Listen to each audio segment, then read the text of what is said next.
రాజన్న సిరిసిల్ల జిల్లా వేములవాడ రాజన్న ఆలయంలోని దర్గాను తొలగించడానికి ఏబీవీపీ నాయకుడు రంజిత్ కోరారు. ఈ మేరకు వేములవాడ ఎమ్మెల్యే దేవాదాయ శాఖ మంత్రికి లెటర్ పోస్ట్ చేశారు. దక్షిణ కాశీ వేములవాడ రాజన్న ఆలయాన్ని అపవిత్రం చేసిన సయ్యద్ హజరత్ బాబా దర్గాను తొలగించాలని డిమాండ్ చేశారు. భక్తుల మనోభావాలను దృష్టిలో ఉంచుకొని వెంటనే దర్గాను తీసివేయాలన్నారు.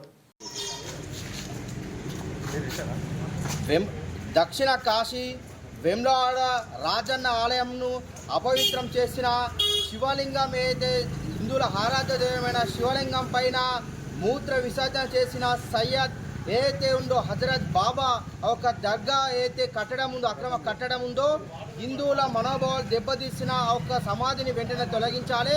రాజన్న భక్తులుగా రాష్ట్ర ముఖ్యమంత్రి గారికి అలాగే ప్రభుత్వ పా శ్రీనివాస్ గారికి అదేవిధంగా దేవాదాయ శాఖ మంత్రి గారికి ముగ్గురికి కూడా ఈరోజు పోస్టు వేయడం జరుగుతూ ఉంది. మేము ముఖ్యంగా డిమాండ్ చేస్తూ ఉన్నాం. హిందువుల ఆరాధ్య దైవమైన శివలింగం పైన అపవిత్రం చేసిన ఆ యొక్క ఏదైతే సమాధి ఉందో ఆ దర్గా ఏదైతే హజరత్ దర్గా ఏదైతే ఉందో సమాధి ఉందో ఆ సమాధిని వెంటనే తొలగించాలని రాజన్న భక్తులను డిమాండ్ చేస్తూ ఉన్నాం. ఈరోజు రాజ్యాంగ ప్రకారం కూడా చూసుకుంటూ ఉంటే ఎక్కడ కూడా అన్య మతస్థుల కట్టడాలు చిహ్నాలు ఉండద్దు కూడా స్పష్టంగా ఉంది. అదేవిధంగా ఆగమ శాస్త్రం ప్రకారం కూడా ఎక్కడ కూడా ఇతర మతస్థులై సంబంధించిన కట్టడాలు ఉండద్దని స్పష్టంగా ఉంది. నేను రాష్ట్ర ముఖ్యమంత్రి గారిని ప్రభుత్వ వీపు ఆ శ్రీనివాస్ గారిని సూటిగా అడుగుతా ఉన్న ఒక విషయం, మీరు ఆ సమాధిని తీయగలుగుతారా?